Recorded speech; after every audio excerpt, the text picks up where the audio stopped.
Hello. In this video, I hope to discuss a few reflections I've had on the invocation in Nonnos' Dionysiaca. I also hope to control my eye movements a little better, and in the last video, they were all over the place, so we'll see about that. Hopefully, we can do both. I am having in my hands the Leb edition of Nonnos, so just to briefly explain who Nonnos is, give a little context, he is the last, I get, it could be argued, one of the last great poets in the pagan literary tradition who composed in very late antiquity in Greco-Roman Egypt a Hellenistic compilation, a late Hellenistic compilation of all the classical myths and in the epical style, with Dionysus as his central focal point, and so hence the title being Dionysiaca. Um, our particular concern, however, in this video is just with that invocation. And what first grabbed my attention was that I'll read the translation directly, is that he says, he's addressing the muses. Bring me the fennel, rattle the cymbals, ye muses. Put in my hand the wand of Dionysus, whom I sing. But bring me a partner for your dance in the neighboring isle of Pharos, Proteus in many terms, that he may appear in all his diversity of shapes, since I twang my harp to a diversity of songs. Now that was very, very interesting to me because what immediately, your synapses fire off 1,000 associations at once. What immediately occurred to me, and I wasn't terribly expecting, was I remember reading in Athenaeus's De Hypnosophiste somewhere about a mime artist dancing the Memphis, but anyhow, telling these elaborate speculative stories through dumb gestures, silent movements, and I had also read elsewhere of that development in that art form wherein the literary references were well incorporated in the theory of the gestural art. So it was very interesting then to see that Nonnos, as the bard, is, it seems at first, taking his inspiration from Proteus of many shapes. His many different forms will be the mimic instigation or inspiration for the poet to interpret and then sing. As he goes on to say, if as a serpent he should glide along the winding trail, I will sing my God's achievement.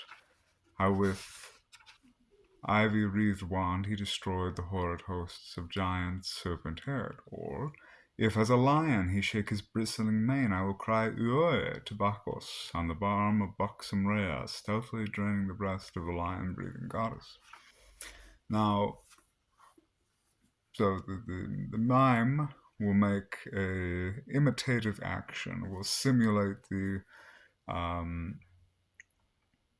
normal behavior, or even nomos, the mode of in these cases animals, and will thus indicate for for Nonnos what, because there has to be some underlying understanding, what literary episode he is to interpret that as, and then sing forth from. So that was the first thing that struck me. That was very curious that he's using that as a literary imagination, that he's taking his inspiration from this mimic, the beholding of a mimic act.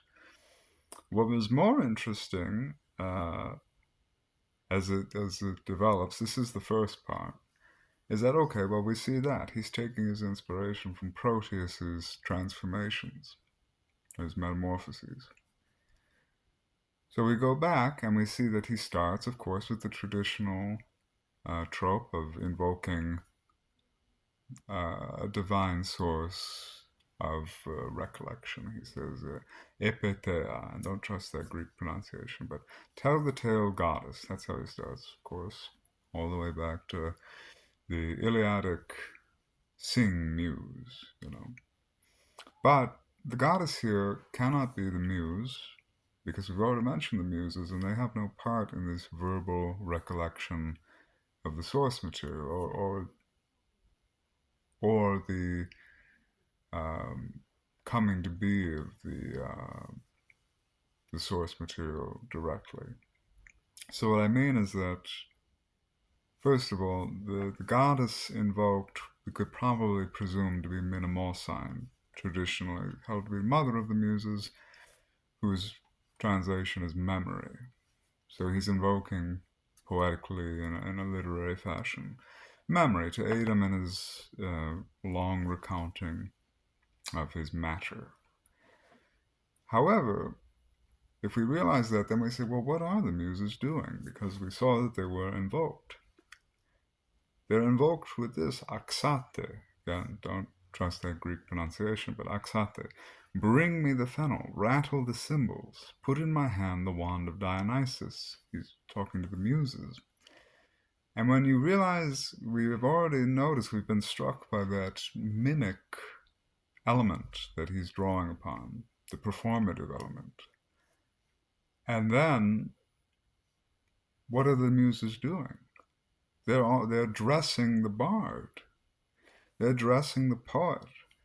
And when we realize that, it's very strange, because he becomes then on the stage. And what are they doing? They're giving him his stage costume, it seems, anyhow. I can't vouch for the correctness of this interpretation, but they are preparing his stage costume, his stage dress. In persona Dionysi, in the person of Dionysus. He is the lead singer, the poet is, because they are preparing him with the fennel, narthika, and with the cymbals, kimbala, and with the thyrson, the traditional wand, Dionysus. So they're dressing him. That's their activity. They have nothing to do primarily with the matter of the poem coming into his mind. They're getting him ready for his impersonation. Moreover, this is very interesting,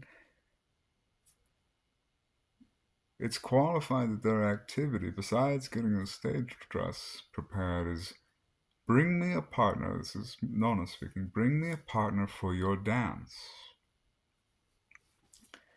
Your dance, and that's choru, choru. Now, that choric element of the muses makes of them that group and collective troupe of dancers. And it renders then the muses partnered to Proteus, as we saw, who is acting like a mime, who is silently gesturing. Their union, their connection, their deep tie renders it that the muses too are participating in the dumb show, the silent or mute gestural performance. And it's very interesting. So we find that I'm consulting my notes at the same time as I'm looking at this, but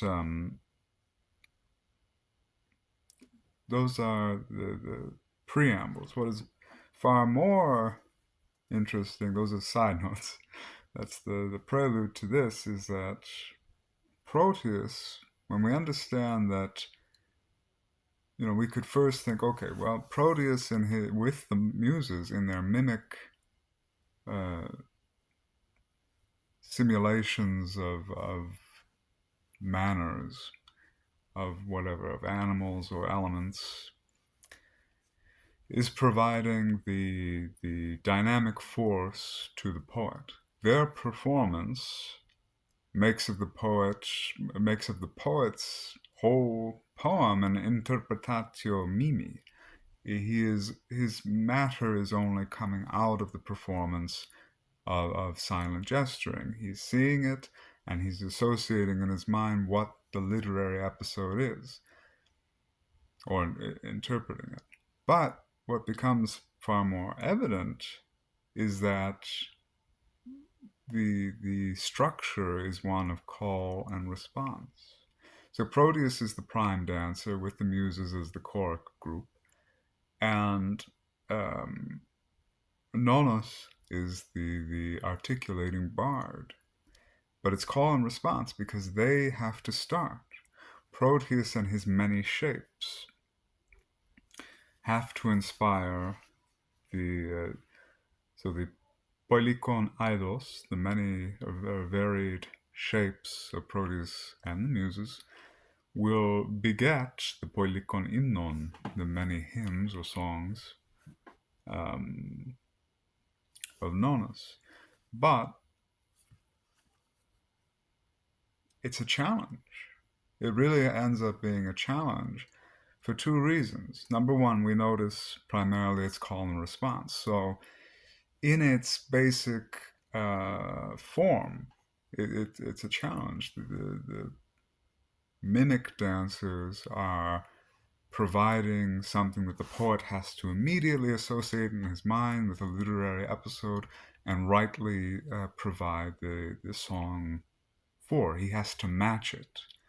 Curious that the poet is often, in many cultures, called the matcher. He's the likener. He finds a simile or a metaphor.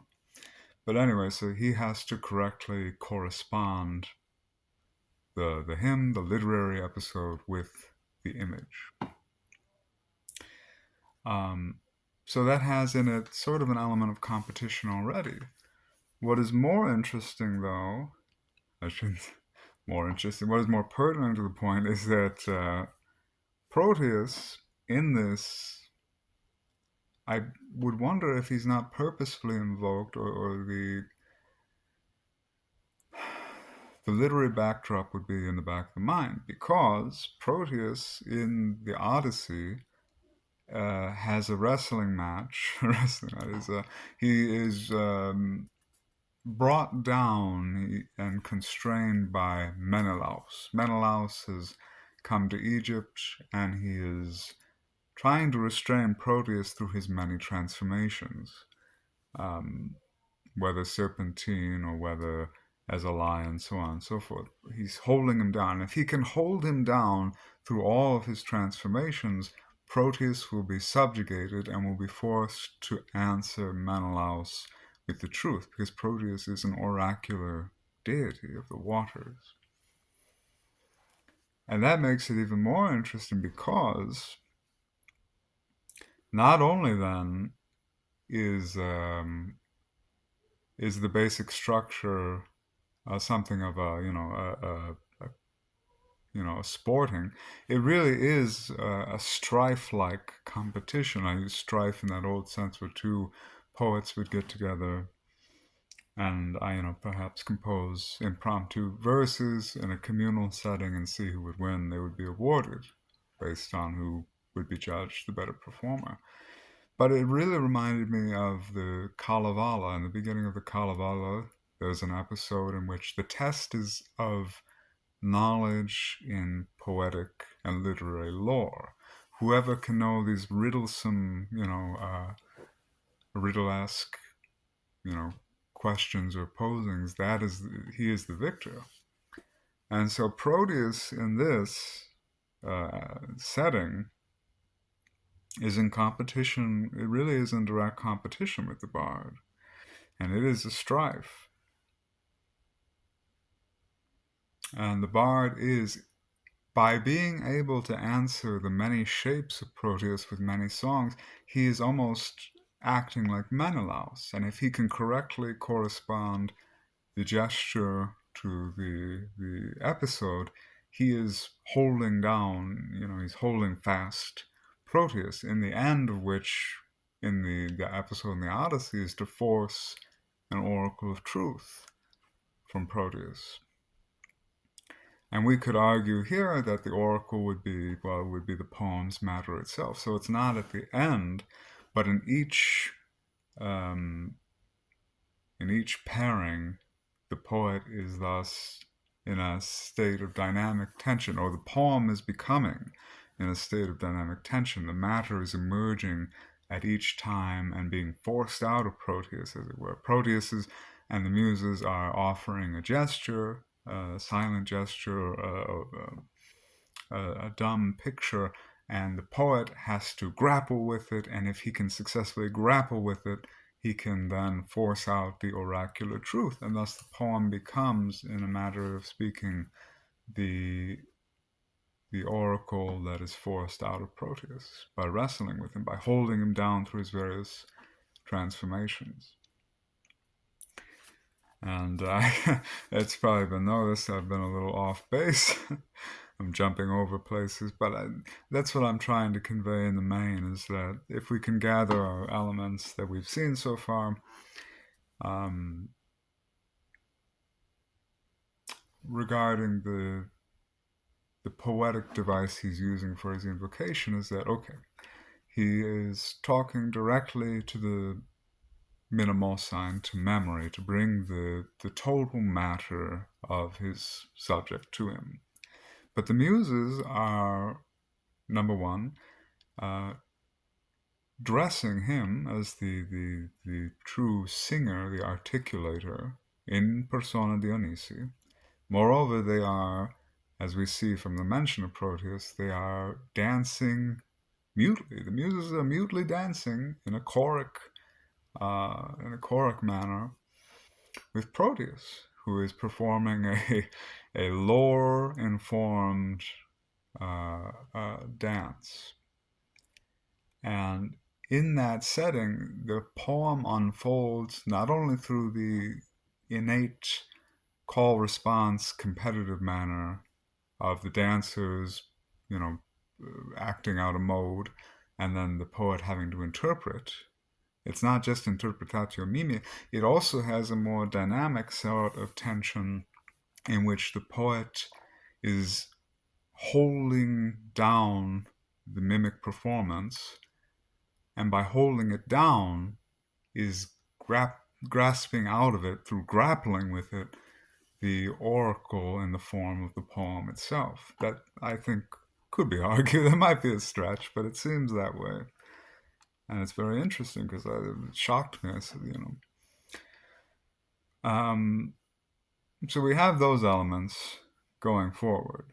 Menelaus holding down the shape-shifting Proteus, and in this case, perhaps Nonnos is doing the same in the form of the mimic dance and the ability to articulate being his grappling.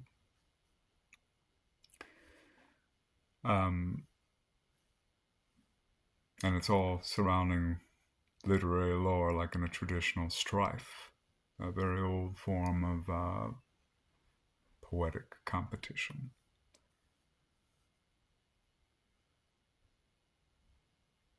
Now, as a slight addendum to this,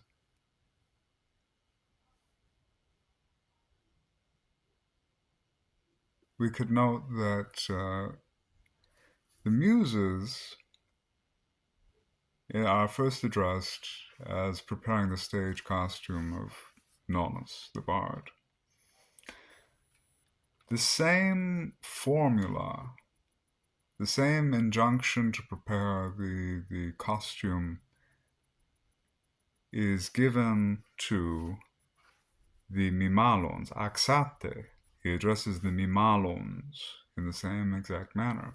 Now, the Mimalons are the Macedonian version of the Bacchantes, or the Maenads, which lends one to believe that in the mind of the poet, then, because he addresses them, bring me the fennel Mimalons on my shoulders in place of the wonted kirtle, bind, I pray, tight over my breast a dappleback fawn skin, full of the perfume of Moronian nectar. Well, again, that's in persona Dionysi. So he's dressing as Dionysus. He's being, he's becoming Bacchae. He's becoming possessed of Bacchus himself. So there seems to be that parallelism in the address. And in the mind of the poet, then he might be identifying Muse with Maenad. And I think Jane Ellen Harrison might have had something to say on that. Not on this literary point, but in an intuitive, interpretive manner, in either Themis or the Prolegomena to Greek religion. I'm not sure which. Anyhow, so we see that, and I think that may be affirmed even more in a slightly secondary manner by the fact that he has uh, uh, one thing he says about his costume. He says, "But leave for another the double-sounding pipe with its melodious sweetness, or I may offend my own Apollo." Now, there's a traditional story in Hellas that Apollo was challenged by Marsyas, a satyr, who used that instrument, but Apollo obviously defeated him in a competition and kind of very brutally punished the defiant challenger. Now, what's interesting is that, we would wonder, okay, is the poet, you could just read that line and say, all right, the poet's just making a literary reference and saying, well, I don't want to offend Apollo. But in the context, it makes more sense. He's saying this would not be characteristic of the dress I'm wearing. He's asking to be dressed in persona, at first, Dionysi. But more so, he's saying, don't give me that instrument because it would not suit the character of who? Apollo. He doesn't want to offend his Apollo. He's now being dressed in persona Apollonis, or Apolloni. And there's that interesting juxtaposition again. He's being dressed in persona Dionysi by the Muses, who are traditionally the servants or the accompaniment of Apollo, and now he's being dressed in persona Apolloni by the Mamilons or the Bacchantes, the Maenads, the mythical, immortal nurses of Dionysus.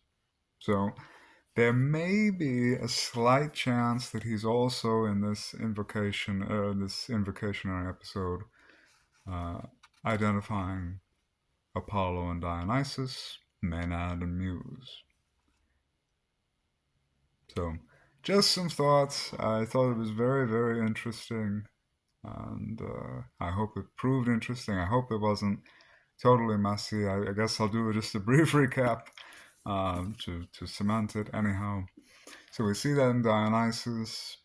I'm sorry, that in Nonnos' Dionysiaca in the Invocation.